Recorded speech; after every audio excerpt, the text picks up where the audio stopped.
What's up, folks? It's Spencer. Last week, a week and a half ago, I don't know, over Christmas break, I changed the coolant in the BMW F800GS. I have a 2010 version. And I wanted to do a quick video going over just some key things to look out for, where the major important bolts are, what not to do, which I learned a couple times, and then what you should be doing to bleed. Goal is to get this under 2 minutes, so let's go. All right, so here's what I used to get this done. We have a T30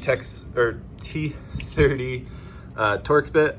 Mine has a quarter inch shank, so you can use a small 1/4 inch wrench on it if that makes life easier.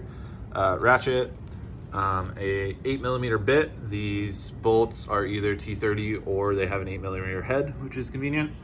Rags to soak up the coolant that will go everywhere, a bucket to catch it, and then replacement coolant. Mine used 1.3 or 1.4 gallons. Some of the important bolts you'll need to remove. This down here is the bottom of your oil cooler. This line has coolant in it, and it's a really good spot to drain. A lot will come out right there. There is an O-ring on the inside though, so be careful when you're pulling it, and be careful when you're reinserting it with that O-ring. The next one is kind of difficult to see. We'll see if we can get a light on it. That bright one right there, about 2 inches above your starter, will drain the coolant out of the block. That one for me spewed real well. So maybe have your bucket in your hand when you're doing that one.